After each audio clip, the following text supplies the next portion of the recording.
Okay, finishing up with vectors, we're going to do some stuff on three-dimensional vectors. Um, Section 8.4 is pretty easy, so I'm just going to roll it in with the last section. We'll cover the rest of the chapter with this section lesson. Three-dimensional vectors, you still have your left and right and up and down, but now we have what I call the out at you component. There is such a thing as the z-axis. If you could imagine your y-axis and x-axis as normal, so here's your x, here's your y. The z-axis is a three-dimensional, is an axis that comes out of the origin straight at you.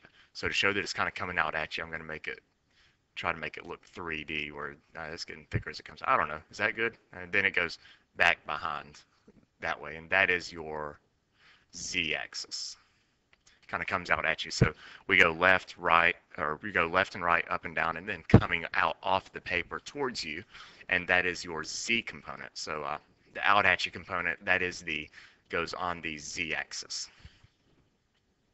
which is nearly impossible to graph. There is such a thing as isometric dot paper that allows you to represent a 3D graph, but it's still hard to do because it's on a um, it's on flat paper. It's hard to graph 3D on flat paper.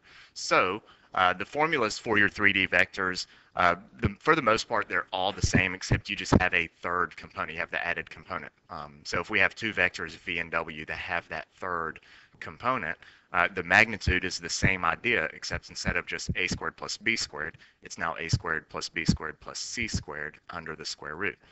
If you're going to do the dot product between two 3D vectors, it's the same concept as with two-dimensional vectors. We'll multiply the a's, multiply the b's, only this time we have c's to multiply as well. So we would multiply that and you would get some numerical answer for the dot product. And the formula for the angle between two three-dimensional vectors is still the same. Cosine of the angle is the dot product over the product of the magnitudes.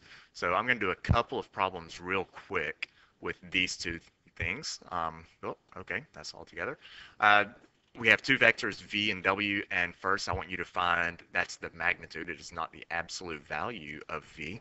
So we're going to find the magnitude of v, which would be the square root of, and we square each component. So 2 squared plus negative 3 squared plus 1 squared, and then we clean that up. 2 squared is 4, negative 3 squared is 9, and 1 squared is 1. 4 plus 9 plus 1 is the square root of 14. So there is the magnitude of your vector v. Number 2 here, find the angle between the two vectors. Well, we're going to use that same formula we use for two-dimensional vectors, where we do the dot product over the product of their magnitudes. My W's are weird, get over it. Well, I already know the magnitude of v, but I still need to find v dot w and the magnitude of w. So let's do v dot w real quick. That would give me, let's see, v dot w. There's a normal w. 2 times 1, we multiply the a coefficients. Negative 3 times 0 plus, and then 1 times 5. And then we'll clean that up. 2 times 1 plus 3 times 0 plus 1 times 5. And the dot product is 7. And so we'll kind of put that on hold for a second. I already have the magnitude of v. I do need the magnitude of my vector w. Whoops. Which is, that would be the square root of 1 squared plus 0 squared plus 5 squared. 1 squared plus 0 squared plus 5 squared ends up being the square root of 26. And we'll put that on hold for just a second. All right, let's see, where was I? Oh, yeah. So we just found the magnitude of w to be 26, and now we throw all of that information into our formula for the angle between two vectors. So I know that cosine of the angle is equal to the dot product, which is 7, over the product of their magnitudes. Their magnitudes are the square root of 14 and the square root of 26. And that means our angle theta will be the inverse cosine of that number right there. We just have to be really careful with our parentheses. Root 14, root 26, and make sure you trap your denominator in parentheses. Otherwise, you will get the wrong answer. So let me punch that in real quick and get you the answer. And you get an angle of 68, oh, that's a horrible 6. 68.476 degrees. So same process as with 2D vectors, only this time you have to deal with the third component. Now the more complicated thing with 3D vectors is called the cross product. There is a different type of product, and the cross product is written as V with that little X between them and W, and you read that as V cross W. It's not V times W, just like the dot product is read V dot W. So we have cross products and dot products. Cross products can only be done with 3D vectors. The answer to the cross product is another vector. You do not get a numerical answer as you do with dot products. And the answer to V cross W is the vector that is orthogonal to both V and W. So there's a few notes for cross product. And the way you do the cross product, if you're good at memorizing formulas, you could memorize this.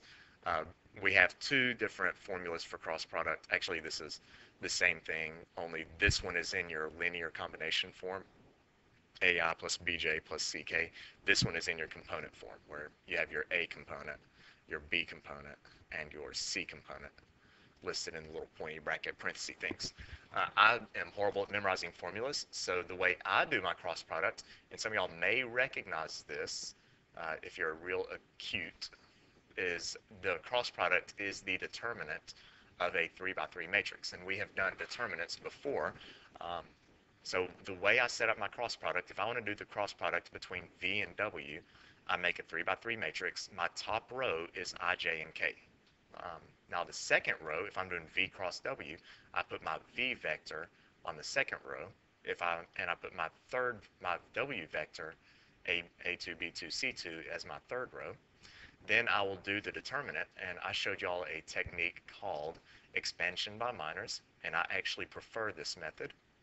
And I think I told y'all at the time that there will be a time where expansion by minors comes in handy, and that time has come. So what we'll do is we will cover up the top row, and we'll start with the first column, and we're going to do something times I, because we're covering up the I column, and we do the determinant of these four pieces left. Downhill, B1, C2, minus uphill, B2, C1. And then we will subtract, and we'll move over and we'll cover up the J column. And so now I'm covering up the J column, and I will do the determinant of what's left, which is A1, C2 minus A2, C1 times, and I'm covering up the J column, and then I will cover up the K column, and I think I separated my highlighter. I did. Oh, geez. There we go. So I cover up my K. So I'll do plus. We do plus the last one. And then I'll do A1, B2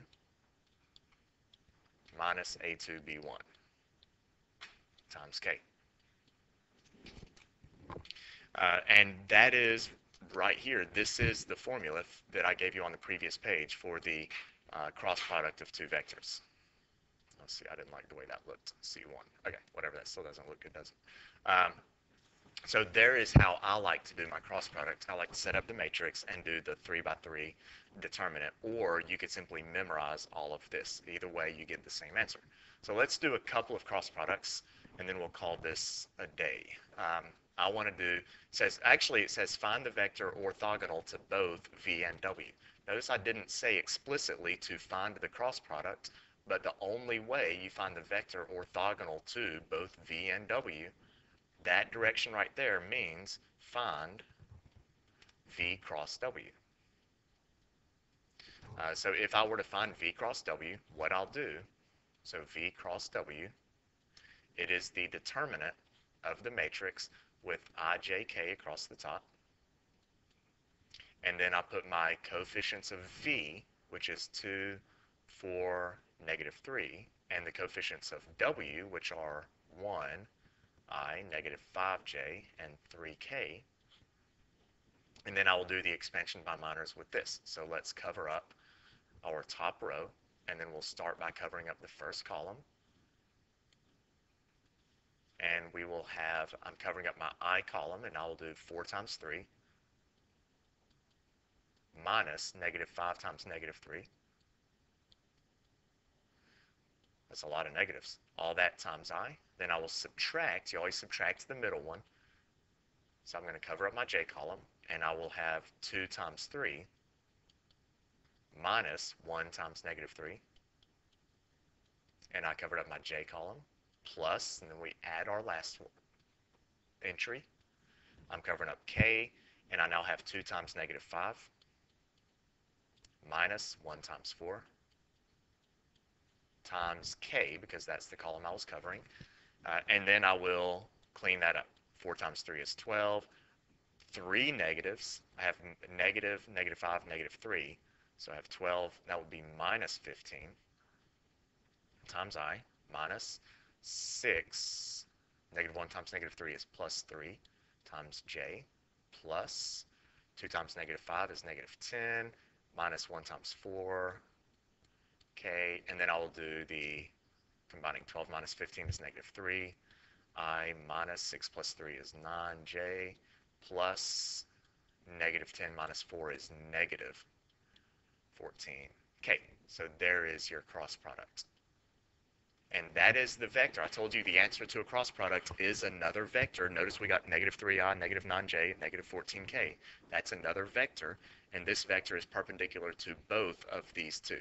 It's orthogonal to both of them. One more example. Find the vector orthogonal to v and w. So here's my v and w. So I will set up to do v cross w.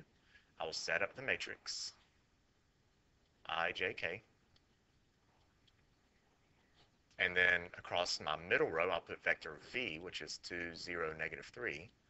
And my last row will be negative 1, 1, 5, which are the components of w.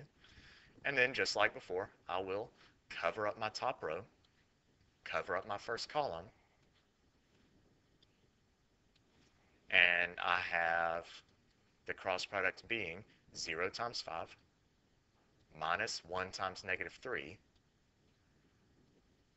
times I. Then we subtract the middle one, minus 2 times 5 is 10, minus negative 1 times negative 3 is positive 3 times j, because I was covering up my j column. Then plus my last one, I'm going to cover up the k. There we go. And 2 times 1 minus negative 1 times 0 times k. And then we will simplify. 0 minus negative 3 is positive 3i, minus 10 minus 3 is 7j, plus 2 minus 0 is 2k. And there is the vector that is orthogonal to both v and w. So that pretty much wraps up all of the notes that go with this chapter. And then over next week, we will encounter a bunch of different types of problems, and we'll show you when we need to use these type things and stuff like that, and all that mess. And yeah, with the math. Math is good. Yay, math.